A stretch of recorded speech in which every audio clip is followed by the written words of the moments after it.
నమస్కారం public vision news కి స్వాగతం నా పేరు రాజు ముందుగా హెడ్లైన్ చూద్దాం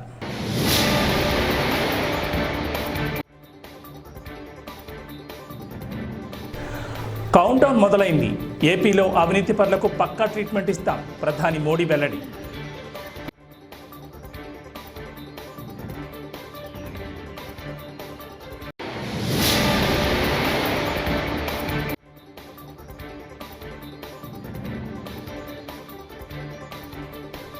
చిరంజీవి రాజకీయాలకు పనికిరాడని అన్ఫిట్ అంటూ పోసాని సంచలన వ్యాఖ్యలు.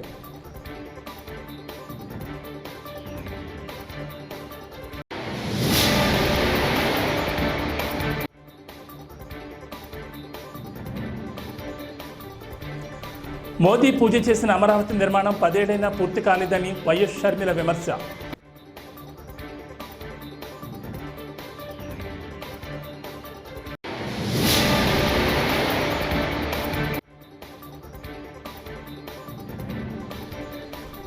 రాష్ట్రంలో మహిళలకు భద్రత లేదు, గంజాయి మద్యంతో రాష్ట్రం నాశనమైందని నారా భువనేశ్వర్ వ్యాఖ్య.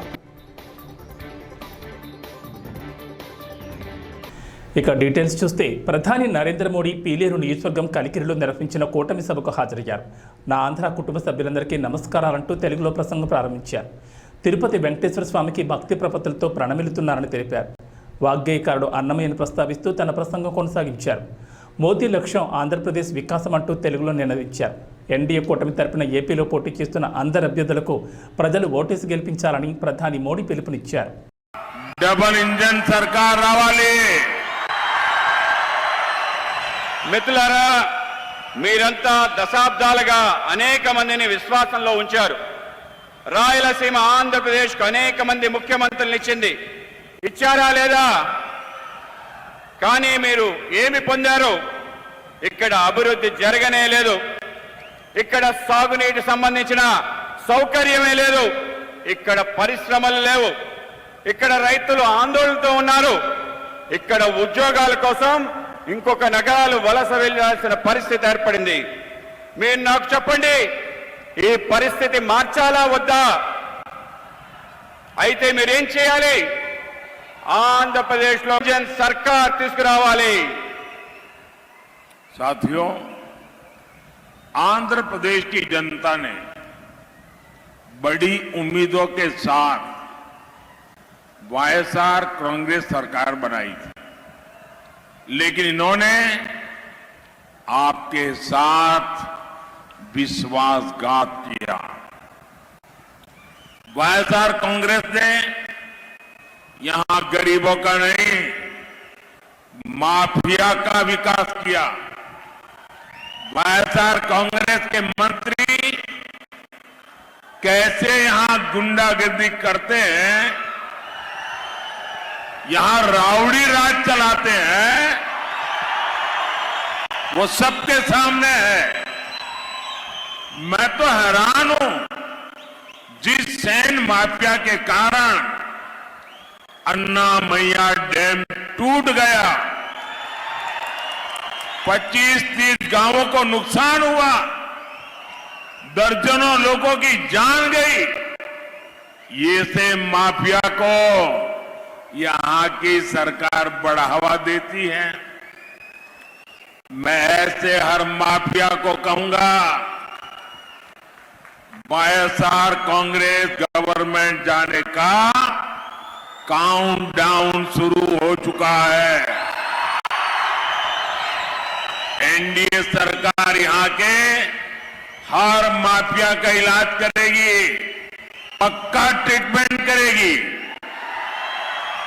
మిత్రులారా, ఆంధ్రప్రదేశ్లో అనేక ఆకాంక్షలతో వైఎస్ఆర్ ప్రభుత్వాన్ని మనం ఏర్పాటు చేసుకున్నాం.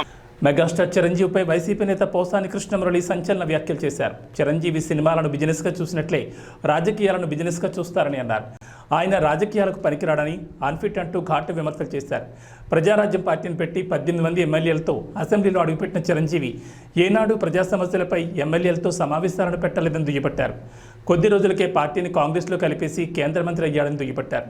కాపు సోదరులు ఎంతో మంది చిరంజీవిని నమ్ముకుని వెంట ఉంటే మోసం చేశారని ఆరోపించారు. చెప్తారు కదా, చెప్పండి అని అడిగారు. అయితే నేను మీకెందుకు చెప్పడం అండి, ఒకసారి ఆంధ్రప్రదేశ్ మొత్తం చెప్తా. ఇలాంటి డౌట్ ఉన్న ప్రజలు చాలా మంది ఉంటారు కదా. అందుకని నేనేమనుకుంటున్నానంటే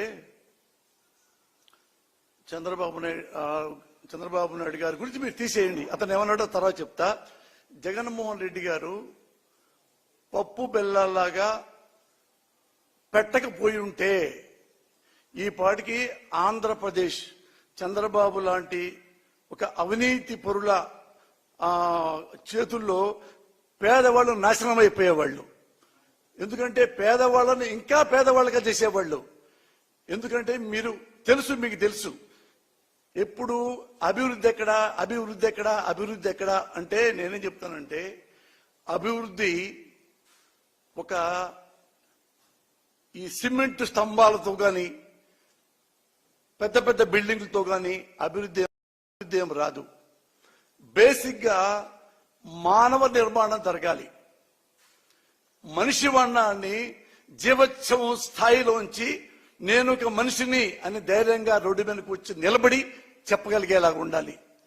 అది చంద్రబాబు చేయరు. 5 ఏళ్లకు ఒకసారి ఎలక్షన్కి వస్తారు.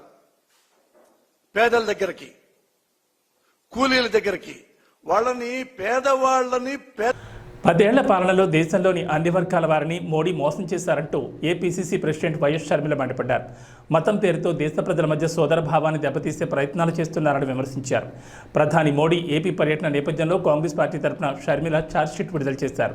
ప్రధానిగా మోడీ 10 ఫెయిల్యూర్లను ఎత్తి చూపుతూ దీన్ని రూపొందించినట్టు చెప్పారు. తిరుమల సాక్షిగా ఇచ్చిన హామీని మరచి ఏపీ ప్రజలను మోసం చేశారని షర్మిల ఆరోపించారు. మాకు అని చెప్తూ జగన్మోహన్ రెడ్డి గారితో ఏ పొత్తు లేదన్నట్టుగా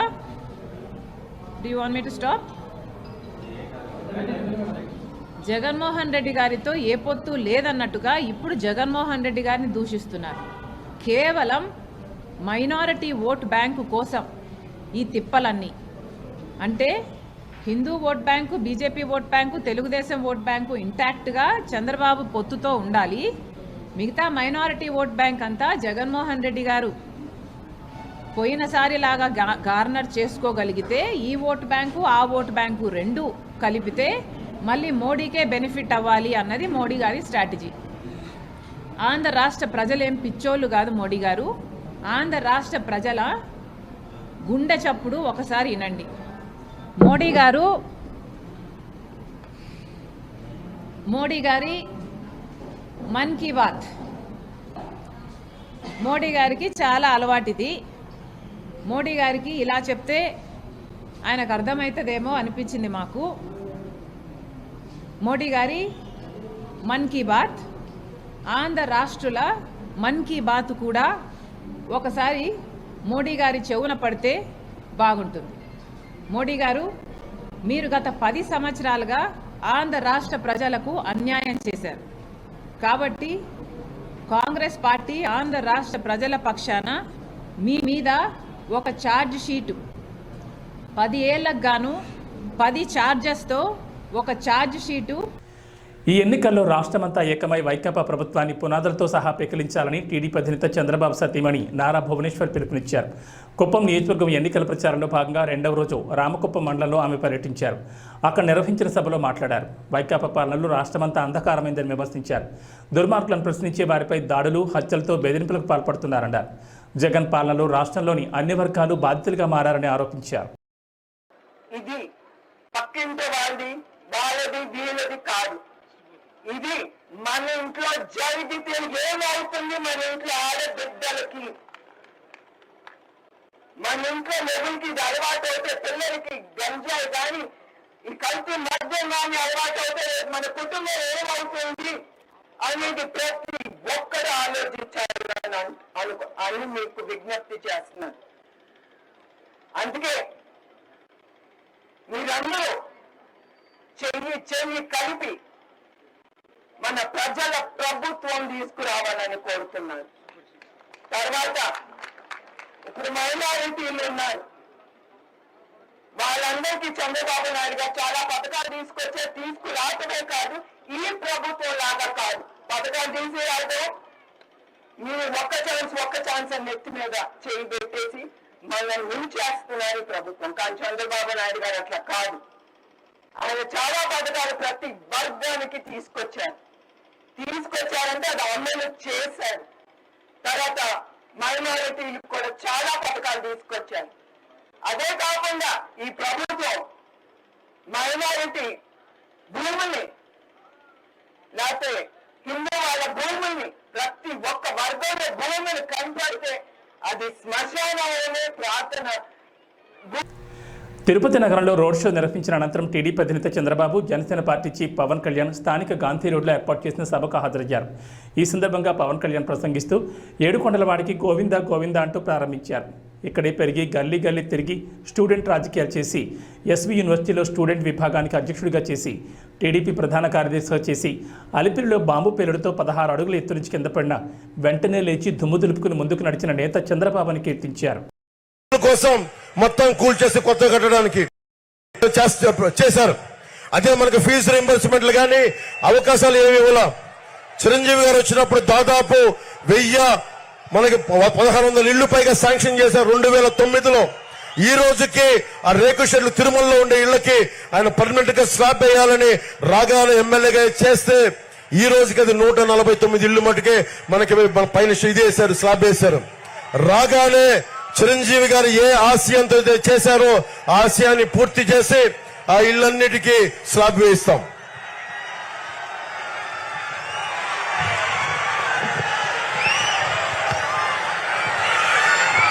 నేను ఒక్కటే చెప్పి మనకి చంద్రబాబు గారికి ఇస్తున్నాను. మీ డబ్బులు ముఖ్యంగా తిరుమల హుండీలో అడ్డగోలుగా దోపిడీలు జరిగినాయి. అడ్డగోలుగా స్వామివారు తిరుమల పవిత్రతని మన గతంలో వీళ్ళ నాయకులు కూడా చెప్పారు. 7 కొండల వాడికి 7 కొండలు దేనికి, 2 కొండలు చాలంటే మొత్తం ఏమైందో తెలుసు మీకు. ఎప్పుడు కూడా తిరుమల పవిత్రతని ఎవ్వరు అపవిత్రం చేద్దామనుకున్నా ఆయన నిజరూప దర్శనం గురువారం ఉంటుంది. కానీ ఇలాంటి పిచ్చి వేషాలు వేస్తే కలియుగ వెంకటేశ్వరుడు మట్టిలో కలిపేస్తారు. అందరినీ గుర్తుపెట్టుకోండి. తిరుపతి వాసులందరికీ చెప్తున్నాను, ప్రతి ఇంజనీరింగ్ పనుల నుంచి 10 నుంచి 15% కమిషన్లు తీసుకుంటా ఉన్నారు. బెదిరించి మళ్ళీ వాళ్ళే మన దగ్గర వసూలు చేసి తిరుమలలో కానీ అన్ని వసూలు చేసి మళ్ళీ మన డబ్బులే మీ డబ్బులే మళ్ళీ మీకు ఓట్ల రూపంలో ఇస్తా ఉన్నారు. అలాగే తిరుమల దేశం మొత్తం కశ్మీర్ నుంచి కన్యాకుమారి దాకా మొత్తం అందరూ వెంకటేశ్వరుడి ప్రేమతోటి హుండీలో కానుకలేస్తే ఆ హుండీలో వచ్చిన నిధులన్నింటినీ రకరకాల కాంట్రాక్ట్ల మీద ఎప్పుడు 10-15% దోపిడీ లేదు. దోపిడీ చేసి మళ్ళీ అవి మీకే ఇస్తా ఉన్నారు. తిరుపతి వాసులందరికీ ఒకటే చెప్తున్నాం, కరుణాకర్ రెడ్డి గారు కానీ వారి అబ్బాయి గారు ఇచ్చే డబ్బులు మీరు తీసుకుంటే అది ఒకటే చెప్తా ఉన్నాను. తిరుపతి వాసులందరికీ చెప్తా ఉన్నాను, వైసీపీ వాళ్ళు ఇచ్చిన డబ్బులు అవి తిరిగి ప్రభుత్వం అందిస్తున్న సంక్షేమ పథకాలను అడ్డుకుంటున్న చంద్రబాబు తక్షణమే ప్రజలకు క్షమాపణ చెప్పాలని వైఎస్ఆర్సీపీ గ్రీవెన్స్ సెల్ రాష్ట్ర అధ్యక్షుడు నారాయణమూర్తి డిమాండ్ చేశారు. రైతులకు ఇచ్చే ఇన్పుట్ సబ్సిడీ, చేయూత, ఆసరా, విద్యా దీవెన పథకాలను చంద్రబాబు ఆపించారని మండిపడ్డారు. తాడేపల్లిలోని పార్టీ కేంద్ర కార్యాలయంలో వైఎస్ఆర్సీపీ గ్రీవెన్స్ సెల్ రాష్ట్ర అధ్యక్షుడు నారాయణమూర్తి మీడియాతో మాట్లాడారు. రైతులకు జారకుండా వాళ్ళకి ఆ సహాయం ప్రభుత్వం చేయకుండా ఇవాళ ఎన్నికల కమిషన్ ద్వారా అడ్డుపడ్డారంటే మరి రైతు వ్యతిరేకి కాదా అని నేను అడుగుతా ఉన్నా. రైతులకు నిజంగా రైతులపై ఏమాత్రం అభిమానం ఉన్నా, ప్రేమ ఉన్నా ఎందుకు మీరు ఆపడానికి ప్రయత్నాలు చేశారు ఎలక్షన్ కమిషన్ ద్వారా? దీనికి సమాధానం చెప్పాలి మీరు. 2000 సంవత్సరంలోనే బషీర్బాగ్ లో కాల్పులు జరిపించిన సంగతి ఇప్పటికి కూడా ప్రజలు మర్చిపోలేదు. మళ్లీ అదే దాష్టికం, అదే కుట్ర, అదే కుతంత్రాలు. మనిషి మారలేదు, కుట్రలు అట్లాగానే కొనసాగుతున్నాయి, రైతుల మీద వేధింపులు జరుగుతూనే ఉన్నాయి. మరి చేయూత,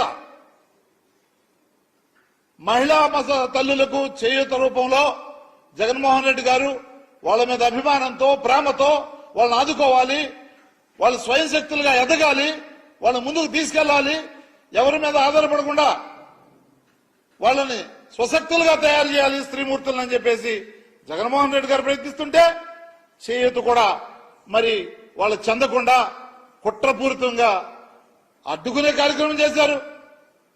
అట్లాగే విద్యా దీవెన, విద్యార్థులు చదువుకోకూడదు, వీళ్ళ పిల్లలు చదువుకోవాలి స్టాన్ఫోర్డ్ లో, మనవడు చదువుకోవాలి ఇంగ్లీష్ మీడియం స్కూల్లో. విద్యార్థులు, పేద విద్యార్థులు, బీసీ, ఎస్సీ, ఎస్టీ, మైనార్టీలకు సంబంధించిన విద్యార్థులు మాత్రం ఇంగ్లీష్ మీడియం చదువుకోకూడదు, పెద్ద చదువులు చదువుకోకూడదు. ఈ విధంగా కుట్రలు చేస్తున్న చంద్రబాబు నాయుడికి టీడీపీ అధినేత చంద్రబాబు తిరుపతి సభకు హాజరయ్యారు. ఈ సందర్భంగా ఆయన ప్రసంగిస్తూ పవన్ కళ్యాణ్కు నెల్లూరు ఎలా పరిచితమో నాకు తిరుపతి అలాంటిదని చెప్పారు. తిరుపతిలో ప్రతి గల్లీ తనకు తెలుసని అన్నారు. ఈ తిరుపతిలో నేను పుట్టిన స్థానం పవన్ కళ్యాణ్కు సెంటిమెంట్ ప్లేస్. నరేంద్ర మోడీ తిరుపతిని ఎప్పుడూ పవిత్రంగా భావిస్తారు. మేము ముగ్గురం కూడా ఒకటే హామీ ఇస్తున్నాం, తిరుపతిని ఒక పవిత్ర ప్రదేశంగా నిలుపుతాం. ఇక్కడ ప్రజాభిమానం చూస్తుంటే కూటమి గెలుపుని ఎవ్వరూ అడ్డుకోలేరంటూ చంద్రబాబు ప్రసంగించారు. పవన్ కళ్యాణ్ గారు నెల్లూరులో ఎక్కువ రోజులు ఉన్నారు. నిన్న పోయినప్పుడు పాత రోజులు ఒకసారి గుర్తు చేసుకున్నాడు. నేను అదే వారికి చెప్పాను, మీకు నెల్లూరు ఏ విధంగా పరిచయమో తిరుపతి గల్లీ గల్లీ నాకు పరిచయం. ఈ రోడ్లన్నీ తిరిగిన రోడ్లే. తమిళలో మీరు ఒక్కసారి నాది పునర్జన్మ 23 క్లేమోర్ మైన్స్ నా మీద బ్లాస్ట్ చేస్తే సాక్షాత్ వెంకటేశ్వర స్వామి నాకు పునర్జన్మనిచ్చాడు. అది మీ అందరి ఆశీస్సులతో సార్థకం చేసుకుంటానని మరొక్కసారి అందరికి విజ్ఞప్తి చేస్తున్నా. తిరుపతికి ఒక ప్రత్యేకత ఉంది. ఎన్టీ రామారావు గారు పోటీ చేసిన నియోజకవర్గం, చిరంజీవి గారు పోటీ చేసిన నియోజకవర్గం, నా సొంత నియోజకవర్గం. అంటే ఇక్కడే పెరిగాను. పవన్ కళ్యాణ్ గారు ఒక మాట అడిగారు, ఎట్టి పరిస్థితిలో తిరుపతి కావాలి అంటే నేను కాదనలేకపోయానని మీ అందరికీ విజ్ఞప్తి చేస్తున్నా. ఈరోజు పొత్తులో ధర్మంగా జనసేన అభ్యర్థి శ్రీనివాసులు గారు గుర్తు ఏంటి? గాజు గ్లాసు. ఆంధ్రప్రదేశ్లో ఎన్నికల సంఘం తీరు అనుమానాస్పదంగా ఉందని వైఎస్ఆర్సీపీ లీగల్ సెల్ రాష్ట్ర అధ్యక్షుడు మనోహర్ రెడ్డి పేర్కొన్నారు. బీజేపీతో పొత్తులో ఉన్న టీడీపీ ఏం చెప్తే అలా చేస్తోందని ఆయన తప్పుపట్టారు. మంగళవారం తాడేపల్లిలోని వైఎస్ఆర్సీపీ కేంద్ర కార్యాలయంలో మనోహర్ రెడ్డి మీడియాతో మాట్లాడారు. వాళ్ళ పట్ల ఏదైనా పేదరికం పట్ల సానుభూతి కానీ ఏవీ లేకపోగా ఎలాగోలా ఈ ఎన్నికల్లో మేము గట్టెక్కాలని చెప్పి ఇలాంటి పథకాలన్నీ అడ్డుకునే ప్రయత్నం చేస్తున్నారు. దీంట్లో ముఖ్యంగా బీజేపీతో పొత్తు తర్వాత ఈ పరిస్థితులన్నీ మారిపోయినాయి. ఇది ఎన్నికల కమిషనా, ఎన్డీఏ కమిషనా అనే అనుమానాలు ప్రజల్లో తీవ్రంగా వచ్చాయి. ఎందుకంటే ఈ పథకాలు ఏమీ కొత్తవి కావు, 5 ఏళ్లుగా అమల్లో ఉండే పథకాలే. ఇవి చివరి దశకు వచ్చిన పథకాలు. ఇలాంటి పథకాల కింద నిధులను అడ్డుకోవడం చాలా అన్యాయం. ఈవెన్ అమల్లో ఉన్న పథకాలు తర్వాత ఎలాంటి ఇబ్బంది లేదని కేంద్ర నియమావళి స్పష్టంగా చెప్తున్నప్పటికీ చంద్రబాబు తన ఎత్తులు, కుయుక్తులు, జిత్తుల ద్వారా అనేక కంప్లైంట్లు చేయడం ద్వారా, వ్యవస్థలను మేనేజ్ చేయడం ద్వారా ఈ పథకాలన్నింటినీ అడ్డుకుంటున్నారు. దాదాపు విద్యా దీవెన డబ్బుల కోసం దాదాపు 99,44,665 మంది విద్యార్థులు ఇప్పుడు ఎదురు చూస్తున్నారు. వాళ్లకు ఇవ్వాల్సిన డబ్బు దాదాపు 708 కోట్లకు పైగా ఉంది. దీన్ని చంద్రబాబు గారు ఈసీకి లెటర్ రాసి అడ్డుపెట్టి వాటిని విద్యార్థుల జీవితాలతో ఆడుకుంటున్న సందర్భం. అదేవిధంగా తీవ్రమైన కరువు పరిస్థితులు, తుఫాను పరిస్థితులు వచ్చి గత ఏడాది కరువు సంభవిస్తే దాని విధంగా లక్షల మంది రైతులు దెబ్బతిన్నారు. దాదాపు 4,19,000. పోస్టల్ బ్యాలెట్ ఓటింగ్లో ఇంకా అయోమయం నెలకొందని టీడీపీ పొలిట్ బ్యూరో సభ్యుడు వర్ల రామయ్య ఆరోపించారు. ఓటు వినియోగించుకోకుండా ఉద్యోగులను అధికారులు ఇబ్బంది పెడుతున్నారని ఆయన విమర్శించారు. పోస్టల్ బ్యాలెట్పై చాలా మంది జిల్లా కలెక్టర్లకు, ఆర్ఓలకు క్లారిటీ లేదని అన్నారు. పోస్టల్ బ్యాలెట్ను ఉద్యోగులు సక్రమంగా వినియోగించుకునేలా చూడాల్సిన బాధ్యత ఎన్నికల కమిషన్ దేనని స్పష్టం చేశారు. ప్రధాని మోడీ పర్యటన సందర్భంగా విధుల్లో ఉన్న సిబ్బందికి రేపు పోస్టల్ బ్యాలెట్ అవకాశాన్ని కల్పించాలని కోరామని, దీనిపై ఎన్నికల కమిషన్ స్పందించలేదన్నారు.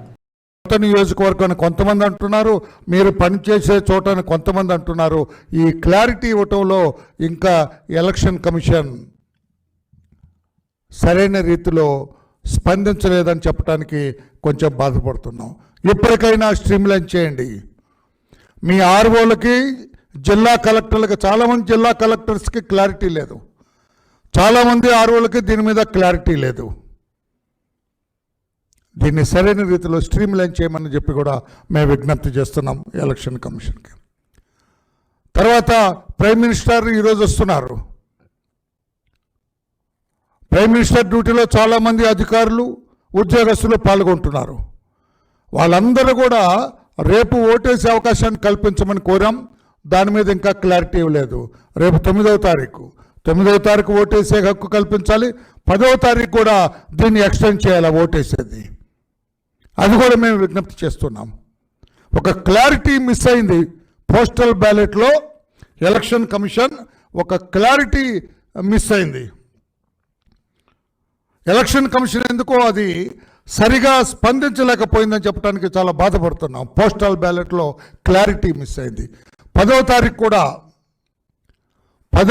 కూడా ఈ పోస్టల్ బ్యాలెట్ వినియోగించే అవకాశాన్ని కల్పించాలని చెప్పి కూడా ఎలక్షన్ కమిషన్ని. రాష్ట్రంలో కొనసాగుతున్న సంక్షేమ పథకాల నిధుల విడుదలకు సంబంధించి ఎన్నికల కమిషన్ నిర్ణయాన్ని వ్యతిరేకిస్తున్నామని ఎమ్మెల్సీ దుబ్బాడ శ్రీనివాస్ అన్నారు. టెక్కల్లో మీడియా సమావేశంలో ఆయన మాట్లాడుతూ తెలంగాణ రాష్ట్రంలో నూతన పథకాలకు సంబంధించిన నిధుల విడుదలకు అనుమతించిన ఎన్నికల కమిషన్ ఏపీపై పక్షపాత వైఖరి వ్యవహరిస్తుందన్నారు. రాష్ట్రంలో ఎన్నికలు సజావుగా నిర్వహిస్తారన్న నమ్మకం కలగడం లేదన్నారు. ఇప్పటికి 2 నెలల నుంచి ఈ స్కీమ్స్ అందుకోలేక ఇబ్బంది పడుతున్నారు. వచ్చే నెల కూడా ఈ స్కీమ్స్ అందే పరిస్థితి లేదు. ఎన్నికల కమిషన్ కూడా ఇటువంటి నిర్ణయం తీసుకోవడాన్ని నేను తీవ్రంగా ఖండిస్తున్నాను. ఆంధ్రప్రదేశ్లో మీరు 10,000 కోట్లకు సంబంధించిన నిధులు విడుదల చేయడానికి ఈ నిధులన్నీ ఆన్గోయింగ్ స్కీమ్స్, ఈరోజు పెట్టినటువంటి స్కీమ్స్ కాదు. గత 5 ఏళ్ల నుంచి నడుస్తున్నటువంటి స్కీమ్స్. 5 ఏళ్ల నుంచి నడుస్తున్నటువంటి స్కీమ్స్ పైన ఎన్నికల కమిషన్ తాలూకు పెత్తనం ఏంటి నాకు అర్థం కావట్లేదు. ఇది అప్రజాస్వామికంగా ప్రవర్తిస్తుంది ఎన్నికల కమిషన్ కూడా. దీన్ని కూడా నేను తీవ్రంగా ఖండిస్తున్నాను. మరి అలాగే మీరు ఎన్నికల కమిషన్ వారు 10,000 కోట్ల ఆంధ్రప్రదేశ్లో ఆన్గోయింగ్ స్కీమ్స్ నిలుపుదల చేయాలనుకున్నప్పుడు నిన్న తెలంగాణలో కొత్తగా శాంక్షన్ ఇచ్చిన నిధుల్ని ఎన్నికలు కూడా ఉంటుండగా, అక్కడ కూడా ఎన్నికలు జరుగుతున్నటువంటి ఈ సమయంలో కొత్తగా శాంక్షన్ చేసిన నిధులకు మీరు ఎలాగ అనుమతించారు? ఏంటి పక్షపాత వైఖరి? తెలంగాణలో ఆ ప్రభుత్వం నిధులు విడుదల చేయొచ్చు, కొత్త నిధులు. పాత నిధులే ఆన్గోయింగ్ స్కీమ్స్ మాత్రం ఇక్కడ జగన్మోహన్ రెడ్డి గారి ప్రభుత్వం విడుదల చేయకూడదు. ఏంటి ఈ దుర్మార్గం ఏంటి? ఇలా అయితే ఎన్నికలు ఎలా ఎదుర్కోవాలి? నాకు అనిపిస్తుంది ఎన్నికలు సజావుగా ఎలక్షన్ కమిషన్ నిర్వహించట్లేదని మేము అనుకుంటున్నాం. మేము సామాన్యుల స్థాయిలో గ్రౌండ్ లెవెల్లో పబ్లిక్లో చూస్తుంటే ప్రజల ఆర్తనాదాలు. ఎవరికి ఏ సమాధానం చెప్పాలి? చంద్రబాబు నాయుడు చేసినటువంటి దుశ్చర్యలపైన ఎలా ప్రతిఘటించాలి? దీనంతటికి ఒకటే మార్గం ప్రజలందరికీ నేను తెలియజేస్తుంది ఒకటే. ఆ దుర్మార్గుడు, ఆ నీచుడు, ఆ 78 సంవత్సరాల ముసలి నక్క, వాడిని ఓడించి చిత్తుగా ఓడిస్తేనే. కాపు ఉద్యమ నేత ముద్రగడ పద్మనాభంపై ఆమె కుమార్తె క్రాంతి మరో వీడియో విడుదల చేశారు. ఎంతో రాజకీయ అనుభవం ఉన్న తన తండ్రి సీఎం జగన్ చేతిలో తోలుబొమ్మగా మారడం తనకెంతో బాధగా ఉందన్నారు. అలాంటి వారితో స్నేహాన్ని మానుకోవాలని తన తండ్రికి హితవు పలికారు. జగన్ ప్రభుత్వంలో ఎంతో మంది రౌడీలుగా ఎదిగి ప్రజలను దోచుకుంటున్నారని వీడియోలో ఆరోపించారు. అందరికీ నమస్కారం. నేను మీ క్రాంతి బార్లపూడి. నిన్న మా నాన్నగారు ప్రెస్ మీట్ చూసి చాలా బాధేసింది. ఇంత రాజకీయ అనుభవం ఉన్న మీకు జగన్మోహన్ రెడ్డి గారి చేతిలో ఒక తోలుబొమ్మలా మారడం చాలా బాధాకరం. మీ స్క్రిప్టుకు జగన్ గారి స్క్రిప్టు సేమ్ టు సేమ్ ఒకేలా ఉన్నాయి. ఒక బ్లేడ్ బ్యాచ్ ని, గంజాయి బ్యాచ్ ని నడిపి ఒక జోకర్ చెప్పు చేతుల్లో నా అన్నదమ్ములు ఆడుతుంటే బాధేస్తుంది. ఆ చెడు స్నేహాలు మానుకోండి. పైగా అవినీతి అక్రమాలు చేస్తూ రౌడీ రాజకీయాలు చేస్తున్న ఆ జోకర్ ని ఏమీ ఆలోచించకుండా ఎలా పొగుడుతున్నారో నాకు అర్థం కావట్లేదు. ఆ జోకర్ గిరి ద్వారా నాన్నగారిపై ఒత్తిడి తెచ్చి ప్రెస్ మీట్లు పెట్టిస్తున్నారు. అది ఆయన తెలుసుకోకపోవడం చాలా బాధాకరం. జగన్ పాలనలో ఎంతో మంది రౌడీలుగా ఎదిగి ప్రభుత్వ అండదండలతో ప్రజలని భయపెట్టి దోచుకుంటున్నారు. జనం బాగుండాలంటే జగన్ పోవాలి. గిరికి ఒక నామినేట్ పదవి ఎరవేసి నాన్నగారితో నన్ను అనకూడని మాటలు అనిపిస్తున్నారు. గిరి, గుర్తుపెట్టుకో, వైసీపీ ఓడిపోతుంది. నీకు నామినేట్ పదవి కాదు కదా, నీ పూర్తి రాజకీయ భవిష్యత్తు 13వ తారీఖున ముగింపు పడుతుంది. అది నీకు జూన్ 4న తెలుస్తుంది. నీ బెదిరింపులకి నేను భయపడను. నమస్కారం. తమపై తెలుగుదేశం పార్టీ శ్రేణులే దాడులు చేశారని రాష్ట్ర హోంమంత్రి తానేటి వనిత వెల్లడించారు. ఈ మేరకు నల్లజర్లలో ఏర్పాటు చేసిన సమావేశంలో మంత్రి వనిత మాట్లాడుతూ ఓడిపోతున్నామన్న భయంతోనే టీడీపీ నేతలు ఇలాంటి దాడులకు పాల్పడుతున్నారని, ఈ దాడుల్లో ఫర్నిచర్, కార్లు, బైకులు ధ్వంసం చేశారని, అలాగే కొంతమంది నాయకులపై కూడా దాడులకు పాల్పడ్డారని తెలిపారు.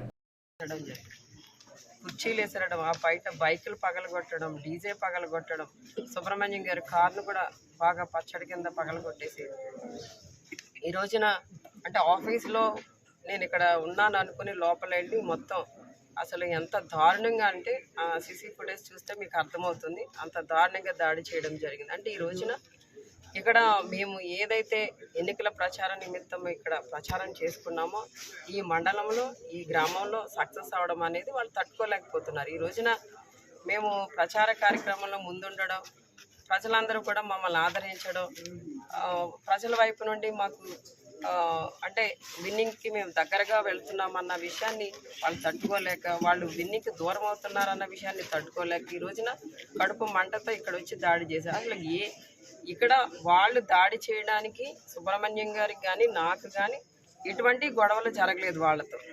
అలాంటప్పుడు ఎలా వచ్చి ఇక్కడ దాడి చేస్తారు?